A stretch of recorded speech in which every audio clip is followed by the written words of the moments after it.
बिस्मिल्लाहिर्रहमानिर्रहीम। अस्सलाम वालेकुम व्यूअर्स, मैं हूं समीउल्लाह, आप देख रहे हैं समीउल्लाह फूड सीक्रेट। तो आज हम बना रहे हैं बम्बई बिरयानी की रेसिपी। इसको आज हम बनाएंगे पैकेट वाले मसाले के अंदर, क्योंकि अक्सर हमें ज़रूरत होती है, जल्दी जल्दी से हम बनाना चाहते हैं, मेहमान आ जाते हैं, मसाले हमारे पास मिसिंग होते हैं, तो हम इसमें पैकेट वाला मसाला डालेंगे और फटाफट से बिरयानी बनाएंगे। इसके अंदर आपको कोई भी एक्स्ट्रा मसाले ऐड करने की ज़रूरत नहीं है और इंशाल्लाह ये बिरयानी की बहुत ही परफेक्ट और शानदार रेसिपी है। चले इसको बनाना स्टार्ट करते हैं। चैनल पे नए हैं, चैनल को सब्सक्राइब कर ले, बेल आइकन को प्रेस कर दें। बम्बई बिरयानी बनाने के लिए यहाँ पे 1.5 किलो बकरे का गोश्त लिया है। बिस्मिल्लाहिर्रहमानिर्रहीम। तो इसके अंदर कुछ बोनलेस पीसीज हैं, कुछ हड्डी वाले पीस हैं, मिक्स गोश्त है। अगर आप बकरे का इस्तेमाल कर ले या गाय का गोश्त भी इस्तेमाल कर सकते हैं। तो एक छोटे साइज़ का प्याज लेंगे, प्याज को रफली काट के इसके अंदर डाल देंगे। 1 टेबलस्पून लहसुन का पेस्ट शामिल करेंगे, 1 टेबलस्पून अदरक का पेस्ट शामिल करेंगे, 1 टेबलस्पून इसके अंदर नमक शामिल करेंगे। लहसुन अदरक का पेस्ट आप बनाना चाहते हैं, इसको लंबे अरसे तक महफूज करना चाहते हैं तो मेरी वीडियो मौजूद है, लिंक आपको डिस्क्रिप्शन और आई बटन में मिल जाएगा। यहाँ पे 5 मिनट के लिए हमने इसकी अच्छी तरह बुनाई करनी है। इसी दौरान हम आधा टेबलस्पून काली मिर्च के दाने और कुछ दारचीनी के टुकड़े हैं, ये इसके अंदर शामिल करेंगे। अच्छी तरह यहाँ पे इसकी बुनाई करेंगे। जब गोश्त अच्छी तरह भुन जाए तो इसके अंदर 5 सब्ज़ मिर्चें डाल देंगे। सब्ज़ मिर्चों को देखिए छुरी के साथ कट लगा लेंगे और यहाँ पे 1 लीटर पानी शामिल करेंगे। पानी डालने के बाद हमने इसको अच्छी तरह मिक्स करना है। यहाँ पे देखिए जी, अच्छी तरह मिक्स करने के बाद अभी प्रेशर कुकर का ढक्कन बंद करेंगे और इसको हमने यहाँ पे 20 मिनट के लिए पकाना है। 1 सीटी आने के बाद 20 मिनट पकाएंगे। तो दूसरी तरफ देखिए, एक कढ़ाई लेंगे, इसके अंदर आधा कप कुकिंग ऑयल शामिल करेंगे। 5 मीडियम साइज़ के प्याज हैं, इसको भी रफली काट लिया, ये इसके अंदर शामिल करेंगे। प्याज को यहाँ पे हमने इतना पकाना है कि प्याज यहाँ पे अच्छी तरह ब्राउन हो जाए। तो जब प्याज अच्छी तरह ब्राउन हो जाए तो उसमें से कुछ प्याज हम रख लेंगे, ये आगे जाके रेसिपी में हम यूज़ करेंगे। और यहाँ पे 2 टेबलस्पून इसके अंदर लहसुन और अदरक का पेस्ट शामिल करेंगे। लहसुन अदरक का पेस्ट डालने के बाद अच्छी तरह यहाँ पे इसकी बुनाई करेंगे। तकरीबन हम इसको यहाँ पे 2 मिनट के लिए भूनेंगे।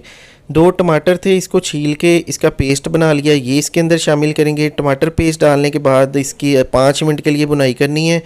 जब टमाटर यहाँ पे अच्छी तरह इसके अंदर मिक्स हो जाए, ऑयल मसाले से अलग हो जाए, तो समझ लें मसाला हमारा तैयार है। अभी इसके अंदर 3 आलू लेंगे। आलूओं को देखिए मैंने दरमियान में से काट लिया, 2-2 पीस कर लिए हैं। 1.5 टेबलस्पून इसके अंदर सब्ज़ मिर्च का पेस्ट डालेंगे। सब्ज़ मिर्च का पेस्ट बनाना चाहते हैं तो वो भी आपको इसका लिंक मिल जाएगा। यहाँ पे गोश्त अच्छे से गल चुका है। गोश्त की कंडीशन मैं आपको दिखा देता हूँ, ये देखिए, ये इतना गला होना चाहिए। तो गोश्त को हम इस मसाले में शामिल करेंगे और 5 मिनट के लिए हम इस मसाले के अंदर गोश्त को इसी तरह से भूनेंगे। यहाँ पे गोश्त की बुनाई करना बहुत ज़रूरी होता है कि मसाले के अंदर इसका टेस्ट भी बहुत अच्छा आएगा। और यहाँ पे देखिए, हम शानदार के मसाले इस्तेमाल कर रहे हैं। इनके मसालों की ख़ास बात यह है कि बहुत ही खालिस माल के साथ ये तैयार किए जाते हैं और इनका हम बम्बई बिरयानी मसाला इस्तेमाल करेंगे।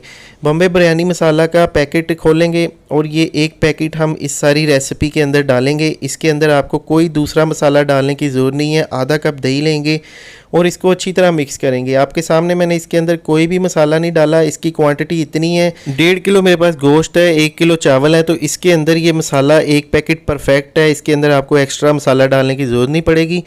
यहाँ पे ये दही वाला मसाला इस गोश्त के अंदर डालेंगे और यहाँ पे हमने इसको अच्छी तरह पकाना है। तकरीबन 6 से 7 मिनट के लिए पकाना है मीडियम फ्लेम पे। तो जब ऑयल मसाले से अलग हो जाए, दही इसके अंदर अच्छी तरह पक जाए, यहाँ पे हम कवर कर देंगे 6 से 7 मिनट के लिए इसको। दूसरी तरफ एक कैसरोल लेंगे, इसके अंदर खुला पानी डालेंगे, 2 तेज़पत्ता डालेंगे, काली मिर्च के दाने और ज़ीरा डाल देंगे इसके अंदर। यहाँ पे 1 टेबलस्पून कुकिंग ऑयल शामिल करेंगे, 4 से 5 सब्ज़ मिर्चें डाल देंगे, सब्ज़ मिर्चों को कट लगा लिया करें। 2 टेबलस्पून नमक शामिल करेंगे, चावलों का नमक अलग से डालेंगे, गोश्त का नमक हमने पहले गोश्त के अंदर ऐड कर दिया था। यहाँ पे यही गलती होती है अक्सर के चावल हमारे फीके बन जाते हैं। चावलों के अंदर हम नमक नहीं डालते, गोश्त के अंदर नमक हम तेज़ डालते हैं। दोनों के अंदर नमक बैलेंस रखेंगे तो इंशाल्लाह ताला बिरयानी हमारी बिल्कुल भी फीकी नहीं बनेगी। यहाँ पे एक दफ़ा चम्मच को हिलाएंगे और इसको छोड़ देंगे जब तक ये बॉयल नहीं होते। तो यहाँ पे दूसरी तरफ देखिए, गोश्त भी रेडी हो चुका है, ऑयल मसाले से अलग हो चुका है। ऑयल का मैंने बहुत कम इसके अंदर इस्तेमाल किया था क्योंकि बकरा ईद का गोश्त है तो इसके अंदर चिकनाई ऑलरेडी मौजूद होती है। थोड़ा सा इसके अंदर स्टॉक डालेंगे, गोश्त का जो स्टॉक था। और यहाँ पे मज़ीद हमने इसको 5 मिनट के लिए पका देना है। तो 5 मिनट के लिए इसको कवर कर देंगे। और यहाँ पे देखिए, चावलों का थोड़ा सा पानी हम एक बॉयल के अंदर रख लेंगे, ये हम आगे जाके इस्तेमाल करेंगे। तकरीबन 3 चम्मच हम पानी इसमें से निकाल लेंगे। और चावलों को हमने यहाँ पे 80% पकाना है, एक कनी इसकी कच्ची रखनी है। ये देखिए 80% जब पक जाए तो हम फ्लेम को बंद करेंगे और चावलों को अच्छी तरह छान लेंगे। तो यहाँ पे गोश्त भी रेडी हो चुका है, ये देखिए इस तरह से। तो अभी फ्लेम को हम बंद कर देंगे, इसके ऊपर सब्ज़ धनिए की गार्निशिंग करेंगे।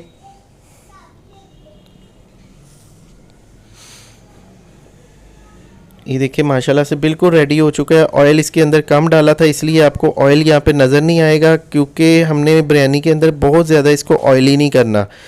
तो यहाँ पे इसी कैसरोल के अंदर हम सबसे पहले नीचे गोश्त लगाएंगे, इसका मसाला डालेंगे। ये देखिए इस तरह से एक लेयर हम नीचे गोश्त और मसाले की लगाएंगे, इसके ऊपर हम चावल डालेंगे और दूसरी लेयर चावल की लगाने के बाद इसको अच्छी तरह देखिए चम्मच के साथ फैला के सेट कर लेंगे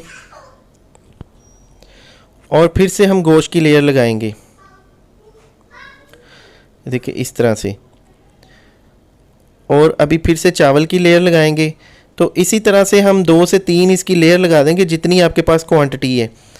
ये देखिए चावल डालने के बाद बाकी जो मसाला और गोश्त बचेगा वो एंड पे इसके ऊपर डाल के और बाकी चावल इसके ऊपर डाल के इसको बंद कर देंगे। तो यहाँ पे हमने देखिए जी जो प्याज रखे थे, खुश्क प्याज, वो इसके अंदर डालेंगे। ये देखिए इसका बड़ा अच्छा टेस्ट होता है बिरयानी के अंदर। ये प्याज डालने के बाद इसके ऊपर थोड़ा सा कटा हुआ सब्ज़ धनिया डाल देंगे और 1 टेबलस्पून इसके अंदर फूड कलर शामिल करेंगे और जो पानी बचा के रखा था वो दरमियान में पानी डाल देंगे। इस पानी से इसके अंदर स्टीम पैदा होगी। तो यहाँ पे जो इसका रुमाल था इसको भी मैंने गीला करके इसके ऊपर लगा दिया, इससे भी इसके अंदर स्टीम पैदा होगी, दम अच्छा आएगा। 25 मिनट के लिए इसको दम देना है। 25 मिनट के बाद इसको खोलेंगे तो माशाल्लाह से देखिए खुशबुएं पूरे मोहल्ले में फैल जाएंगी, धुएँ निकल रहे हैं। बहुत ही मज़ेदार और शानदार ये बिरयानी तैयार हुई है। यहाँ पर देखें, इसको एक दफ़ा अच्छी तरह मिक्स कर लेंगे, ये देखिए इस तरह से। और देखिए हर दाना इसका खिला खिला सा अलहदा सा है, ये देखिए माशाल्लाह से। तो इस पैकेट से आप बिरयानी बनाएंगे तो इंशाल्लाह इतनी क्वांटिटी में अगर बिरयानी बनाएंगे आपकी बहुत ही ज़बरदस्त, बहुत ही परफेक्ट बनेगी। इसमें आपको कोई एक्स्ट्रा मसाला डालने की ज़रूरत नहीं है। ऊपर प्याज की गार्निशिंग करेंगे, सब्ज़ धनिए की गार्निशिंग कर देंगे और गोश्त बिल्कुल अच्छे से सॉफ्ट हो चुका है, टेंडर हो चुका है। तो बिरयानी के अंदर गोश्त बिल्कुल गला होना चाहिए, सॉफ्ट होना चाहिए, फिर ही मज़ा आता है। तो वीडियो अच्छी लगे वीडियो को लाइक कर दें, दोस्तों के साथ शेयर कर दें। और हमारे चैनल पे बकरा ईद के हवाले से बहुत सी रेसिपीज़ मौजूद हैं। रिसेंटली मैंने बड़े गोश्त के साथ पुलाव बनाया था, यखनी पुलाव, उसको भी आप वॉच कीजिएगा, बहुत ज़बरदस्त रेसिपी है। शुक्रिया, अल्लाह हाफिज़।